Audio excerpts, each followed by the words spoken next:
a gente fala de inovação, e essa abordagem que eu falo de inovação, principalmente aqui no livro, a gente sempre imagina a inovação como algo, não, a gente não, né? Eu ouço muitas pessoas associarem inovação com algo tecnológico, algo super master blaster tecnológico. E a minha abordagem da inovação é uma inovação, uma solução de problemas. Todos querem chegar no céu de Indra, né? Todo mundo quer ter a inovação, todo mundo quer ter a grande solução do problema para chegar no grande portal, chegar no grande paraíso. A questão é que isso não pode acontecer a qualquer custo.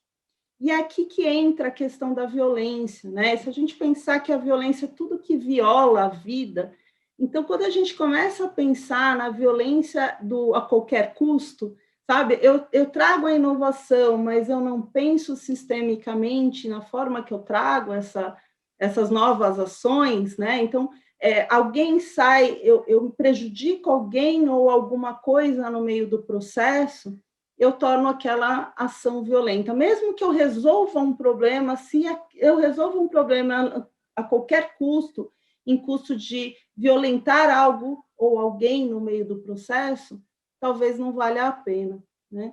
Então, talvez não tenha as virtudes necessárias para que a gente consiga, de fato, enveredar para esse grande céu de Indra. Hoje a gente fala muito desses termos, né, soft skills e tal, trazer um pouco mais essa inovação que é de dentro para fora. Alguém fez um comentário quando a gente começou aqui o evento, essa questão do Fibonacci, eu comento aqui no livro um pouco também da questão do Fibonacci, mas tem uma metáfora por trás disso, que é essa inovação que começa de dentro para fora. Então, existem 4 grandes passos que eu vou compartilhar a tela aqui com vocês. E aí, o que acontece, né? A gente, na verdade, a gente tem esses 4 passos que eu chamo de ciclo da transmutação circular. Eu abordo muito no livro essa questão da transmutação, num sentido que é mais do que transformar. Quando a gente pega a etimologia da palavra transformar, é mudar a forma de fazer algo. Quando a gente muda a forma de fazer algo, é bom, a gente transforma, a gente muda a forma, mas numa primeira crise a gente volta inevitavelmente para aquela zona de conforto anterior. Mas quando a gente faz a transmutação, a gente tem um nível de consciência, um nível de percepção que aumenta, um tamanho de consciência tão grande, a percepção é tão grande que não faz mais sentido eu voltar para trás. Então, eu mudei como essência. Esse circular que eu vou comentar agora para vocês, que é esse ciclo que eu criei aqui, no livro, ele começa de dentro para fora. Então, começa nessa inovação, que eu chamo de inovação do ser, que a gente começa a se questionar por que eu faço o que eu faço? E aí eu trago um processo dessa transmutação pessoal, desse protagonismo, dessa atitude, vamos dizer assim, que começa se questionando na autoempatia. A base da comunicação não violenta, ela é usada em todo o livro, né? Então, a gente vai trazendo esse processo de autoempatia, de autocompreensão, e aí eu vou percebendo vários limitadores que a gente tem de vieses inconscientes, de paradigmas e de situações que nos travam muito, nos limitam absurdamente. Então, quando a gente pensa em inovar, quando a gente pensa em encontrar soluções, a gente está tão moldado, a gente está tão limitado, sem ter consciência, que é muito difícil sair daqueles padrões. Então, a gente começa por um processo que vai trabalhando essa autoempatia, a gente trabalha o olhar, né, do Ikigai, do propósito, aí a gente vai trabalhando este propósito, aí do propósito a gente consegue trabalhar, porque quando eu vejo um propósito, também começo a ver sentido naquilo que eu faço, então eu entrego o meu melhor. E aí a gente trabalha a questão da autoempatia, do propósito, da visão do futuro, e aí a gente trabalha o conceito de atitude, comportamentos e hábitos para transmutação. E aqui, claro, que tem vários pontos, né, que eu vou trabalhando nessa primeira etapa do livro, como a Laura trouxe, inclusive eu trago histórias minhas pessoais, e aí eu trago um ponto que eu quero trazer em evidência, que é a questão da atitude, porque eu trago a diferenciação de ação por atitude. A ação É claro, a gente vê muita gente fazendo muitas coisas, mas com pouco resultado, e a atitude ela tem essa ação mais direcionada. E aí eu trago uma metáfora, inclusive, com o Coringa e com o Batman, de quanto que essa atitude pode ser positiva ou negativa, porque a gente tem essa versão de herói, mocinho, heroína e mocinha dentro de nós, né? Então a gente vai decodificando essas versões que tem dentro da gente, que são várias possibilidades que a gente pode ter, para que a gente de fato crie uma atitude mais positiva. Eu vou aprofundando mais a história do Batman com o Coringa para que a gente possa desenvolver essa atitude mais positiva. E dessa inovação do ser, a gente vai para uma segunda etapa, né? Porque a primeira é eu comigo mesmo e o segundo passo é eu com o outro. E aí, quando a gente chega nessa comunicação sistêmica, essa mistura de comunicação não violenta com o pensamento sistêmico. E a gente trabalha, essencialmente, a base, a metodologia do Marshall Rosenberg, da comunicação não violenta, em que eu vou trabalhando os 4 componentes da observação, do sentimento, de enxergar o que está por trás dos sentimentos, das necessidades, para que a gente possa estabelecer acordos, os pedidos, né, que são os acordos entre as pessoas que estão junto com a gente. E aí eu vou desenvolvendo um olhar mais sistêmico, porque eu vou enxergando que os eventos que não estão dando certo naquele ambiente, naquela cultura, naquela organização, geralmente não são sorte ou azar. Na verdade, o que está acontecendo ali tem muito mais coisas por trás. Então, aqui eu vou trazendo alguns processos, algumas situações que eu vou mostrando, alguns cases em empresas que eu fui aplicando, de como que a gente pode ter um diagnóstico mais preciso. E aí a gente consegue enxergar, por exemplo, que por trás de eventos que não dão certo, existem padrões de comportamentos, e por trás desses padrões de comportamento existem os processos sistêmicos que aquele grupo de pessoas cria. E aí a gente inevitavelmente chega no mindset coletivo. Então, quando a gente trabalhou uma primeira etapa, que é o meu mindset, o meu modelo mental, eu começo a trabalhar o modelo mental daquele grupo que eu estou inserida, que é a terceira etapa, que é a empatia circular, de trabalhar o grupo, trabalhar as equipes. E aí, quando a gente trabalha essas equipes, inevitavelmente a gente começa a perceber o quanto que a gente pode potencializar os talentos que a gente tem ali em volta da gente. O que você está falando é verdade. É muito bom o que você está falando. É muita verdade. E aí a gente vê, nessa empatia circular, eu vou abordando os conceitos de trabalhar essa cultura de empatia, de trabalhar o mindset coletivo das empresas, né? Que a gente possa trabalhar conceitos de equidade, que a gente possa trabalhar conceitos de inclusão, para que, de fato, a gente trabalhe, quando a gente trabalha essa base, vamos dizer assim, para que a gente possa, de fato, implementar as metodologias de inovação. E aí, dessa empatia circular, a gente vai implantando as metodologias, e aí eu trago não só o design thinking, como a gente pode trazer outras metodologias. No próprio livro, eu trago outros canvas que eu criei para que possa implementar metodologias de inovação. Então, dentro do processos que eu mostro no próprio livro, eu mostro o quanto que dentro da comunicação não violenta, por exemplo, a etapa, o 4º componente da comunicação não violenta, que é o pedido, se torna o processo de ideação.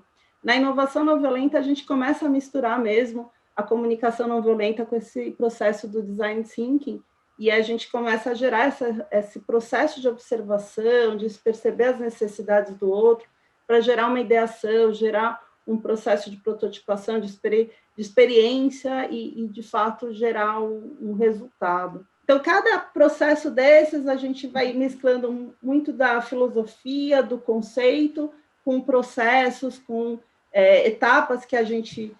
aqui eu vou trazer aqui para vocês, né? Então, dentro do livro, vocês vão encontrar etapas, processos, com passo a passo, para que a gente possa implementar, com cases que eu coloquei em empresas que deram certo, em que as empresas que a gente colocou essas etapas todas, e que as pessoas foram criando essa maturidade para gerar soluções, e que essas soluções deram resultados efetivos, que a gente fez mudanças significativas. Eu brinco muito, né, dessa questão assim da inovação sistêmica, vamos dizer assim, não violenta, Porque hoje a gente fala muito no mercado de criar o uau no cliente. Vamos criar o uau, vamos criar uma inovação, criar uma solução. E, às vezes, e aí vem essa questão do circular, que vem da proposta de valor circular, que você vai encontrar uma solução. Claro, as soluções não são perfeitas, nunca vão ser perfeitas, mas que eu pense nas soluções que... Será que eu estou pensando em todos os âmbitos? Será que eu estou tendo cuidado? Será que quando eu entrego, eu estou entregando a qualquer custo? Eu estou destruindo toda a minha equipe interna para entregar o uau para o cliente? Poxa, é violento internamente, né? E aí, por exemplo, eu crio carros e aí eu falo assim, vou gerar um uau no cliente.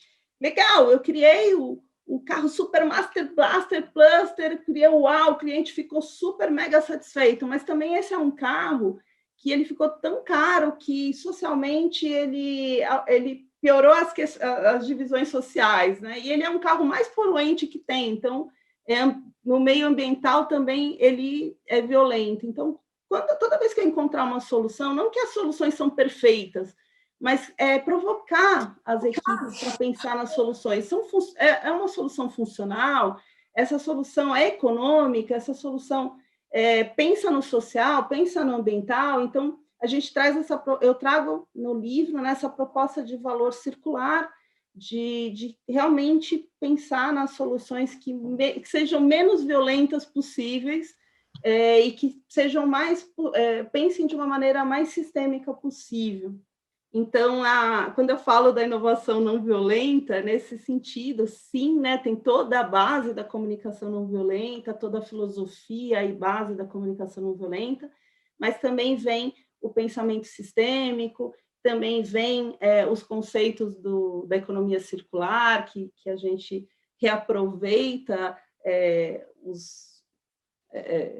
que hoje, né, só para quem não conhece, a gente tem uma economia linear que a gente usa a matéria-prima, vai usando até que aquilo é descartado no final. E na economia circular, a gente, em vez de descartar, a gente reaproveita aquilo. Então, começar a repensar de uma maneira em que a gente realmente aproveite todas as coisas, porque a gente está provocando muita violência com as pessoas e com o meio que a gente vive, né? Então, eu até gosto de brincar, tem uma frase da Daniela Lerário, que eu gosto muito, que é uma designer que trabalha com design circular, que ela fala que lixo é um erro de design, porque a gente fala, vai jogar fora. Jogar fora onde? Não tem como jogar fora do planeta, né? Então, a gente está cometendo muitas violências sem perceber. Se eu puder resumir o que é inovação não violenta para vocês, é uma inovação consciente, é uma inovação em que a gente tem mais percepção de quanto que a gente pode co-criar juntos e fazer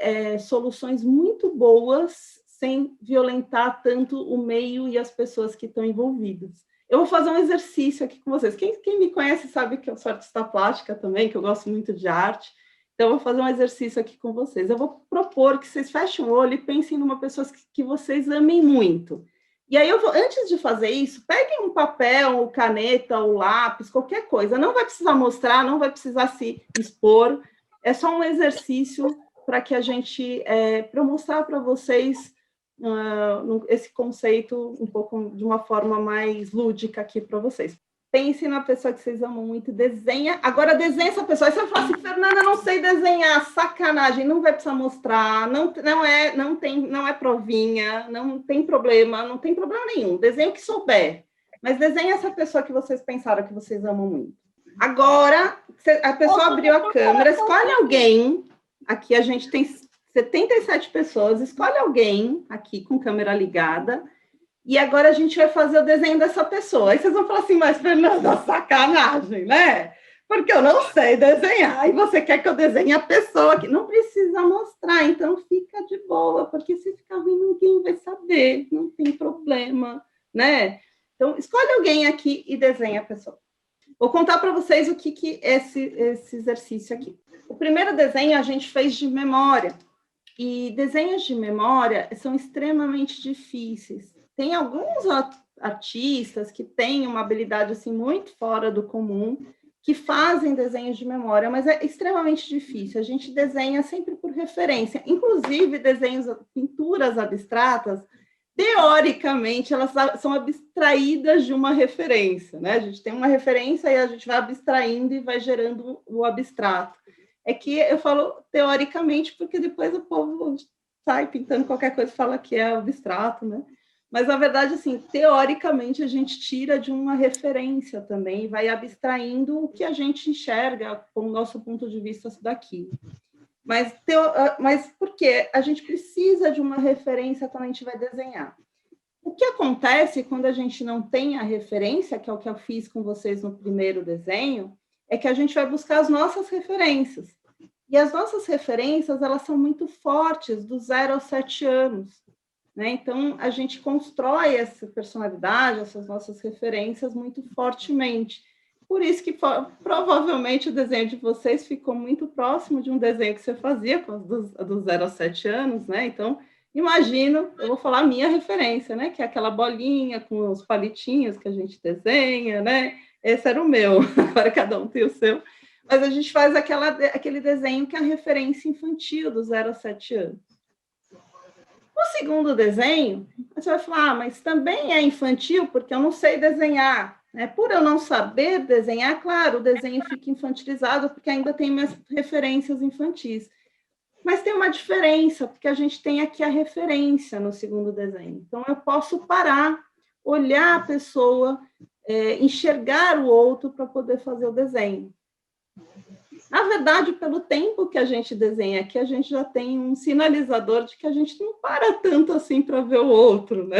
Mas, na verdade, teoricamente, no segundo desenho, mesmo que eu não tenha a técnica, mesmo que eu não saiba fazer, não sei desenhar, eu pelo menos posso, mesmo com os traços infantilizados, eu posso parar e tentar enxergar as características. Por exemplo, a Adriana tem um óculos preto, né, diferente, ela está com o cabelo preso aqui para cima, ela está com essa postura aqui, a Cris está com o cabelo preso, eu vou vendo detalhes nas pessoas que eu posso colocar ali no meu desenho, mesmo que ele esteja infantilizado, eu posso parar e olhar aquela pessoa para poder simbolizar no meu desenho.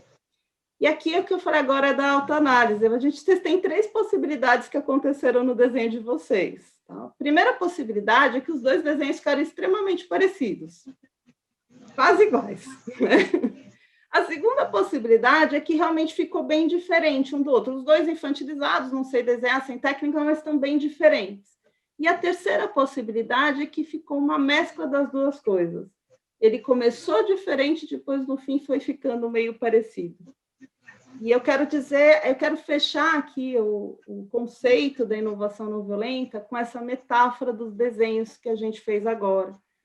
Porque se aconteceu a primeira possibilidade, os 2 desenhos ficaram iguais, é que provavelmente você agiu no primeiro e no segundo caso da mesma forma, você não olhou o outro no segundo, você continuou seguindo as suas próprias referências, você até bateu o olho no outro, mas saiu fazendo, né? Que é aquilo que eu falei para vocês, da gente abordar um pouco a ação versus a atitude, né?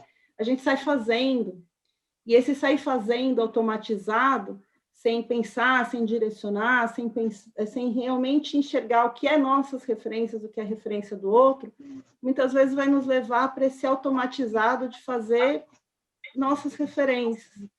E aí, aquela hora que a gente inova, que a gente faz, que a gente cria, mas a gente está criando muito centrado nas nossas referências. Não é porque o que seria uma ótima solução para mim é, de fato, uma ótima solução para quem eu estou atendendo.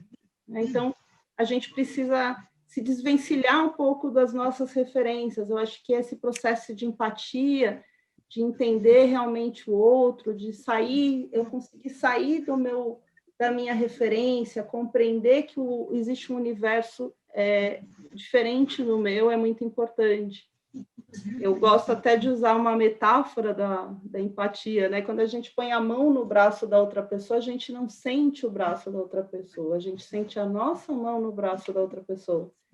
Porque se eu anestesiar o meu braço, eu não sinto o outro. Ou seja, eu estou sentindo o braço da pessoa sobre a minha referência, sobre o meu filtro.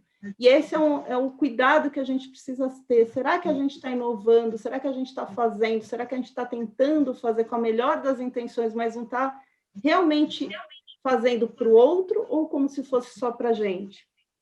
E aí o cuidado das crenças, né? Porque a gente ouve aquilo lá, fazer para o outro como o que gostaria que fizesse para a gente. Será que é isso que a gente tem que fazer? Porque o que eu gostaria que fizesse para mim não é a melhor solução que seria para o outro, né? Cuidado com as crenças, né?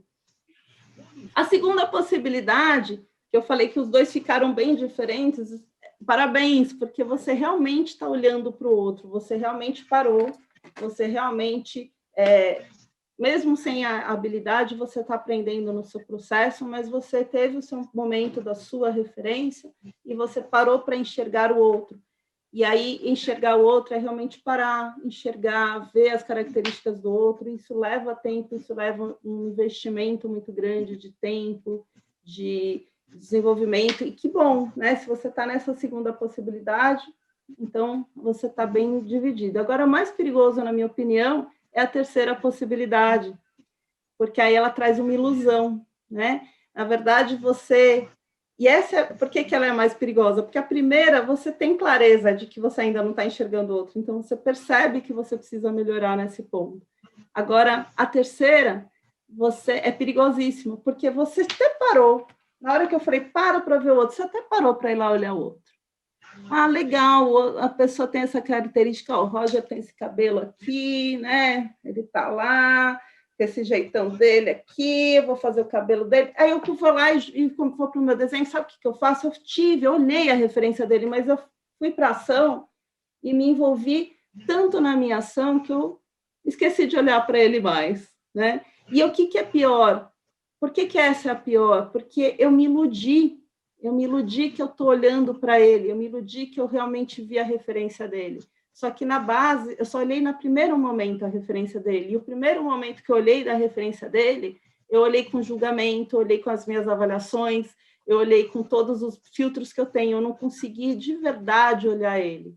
Então, para eu realmente me aprofundar e enxergar o outro, eu preciso olhar o tempo inteiro, o processo inteiro. Eu não posso olhar e fazer, eu tenho que olhar, fazer, entrar de novo no processo, infiltrar no contexto, olhar. O processo é contínuo.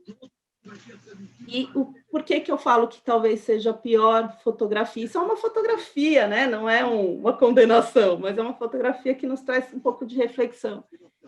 Porque eu me iludi. E eu vou dizer para todo mundo que eu olhei a referência do outro, que eu fiz pensando no outro, porque eu realmente acredito nisso, e não porque eu estou mentindo. Então, é esse ponto que eu quero trazer na referência de reflexão do livro, né? Então, você pode até estar olhando para o outro, você pode estar se iludindo que está olhando para o outro. E esse é o que o sistema acaba criando em você, porque a gente olha para o outro, mas é tão pressionado a fazer tantas coisas ao mesmo tempo que você não tem tempo efetivo de escutar, de estar presente, de se entregar de fato para o outro, né? Então, e por isso que, na minha opinião, essa terceira possibilidade talvez seja mais perigosa.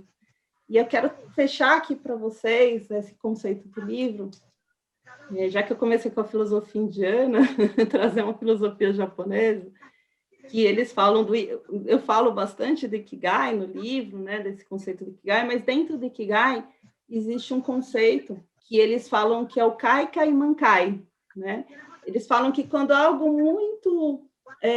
muito rico nasce dentro de você, sabe, esse despertar que eu falo aqui no livro e que eu vou desenvolvendo no conceito do livro, quando isso desperta em você e que isso aflora, e que nem você mesmo conhecia, é quando você conhece o seu Kaika. E quando isso, você dá o seu melhor, né? Que você fala, poxa, isso eu não sabia que eu tinha, eu não sabia que era tão especial em mim, mas eu dou o meu melhor, eu vou fazer a minha melhor versão, vou fazer o meu melhor, eu vou colocar toda a minha energia para que isso dê certo, é quando você transforma esse Kaika em Mankai, porque você fez o teu melhor. E aí eles falam de um outro conceito que chama Ichigo Ichie, que se escreve Shigo Ichie, mas a pronúncia é Ichigo Ichie. A tradução literal do Ichigo Ichie é um momento, um encontro. E quando a gente fala de um momento, um encontro, a gente entende que todos os momentos são únicos, que eles nunca se repetem. Então, um momento especial como esse agora, do lançamento do livro, ele é um momento único, ele nunca vai se repetir. Mesmo que eu faça amanhã um novo evento com as mesmas pessoas no mesmo horário, não é igual, não se repete. Por isso que toda vez que eu ouço alguém falando assim, você perdeu tal coisa, mas não vai faltar oportunidade, eu sempre penso comigo, né? Não vai faltar outras oportunidades, mas essa já foi, porque não se repete. E quando a gente toma consciência disso, como a gente tem percepção disso, a gente começa a valorizar todos os momentos como presentes únicos. E aí a gente começa a valorizar momentos e pessoas, né? Então, a gratidão das pessoas que estão com você, dos momentos que você está vivendo, dos lugares que você está. E é aquela sensação de você realmente valorizar a presença, o estado de presença, para que você entregue, você realmente deixe aflorar esse caica e se transforme em mancai. Então, é isso que esse livro é para mim. Eu acho que ele foi um grande caica que se transformou num mancai. E, para mim, esse encontro aqui hoje é um grande encontro de Tigo e Tchê, que está sendo inesquecível e maravilhoso. Espero que para vocês também. E espero que, de coração, vocês fiquem com vontade de ler esse livro, porque, para mim, ele é muito especial, muito, muito cheio de informações, cheio de... Eu quis compartilhar muitas coisas, não só de conceitos, mas de processos, de cases, enfim, para fazer para que possa despertar nos outros também esse caica, esse mancai.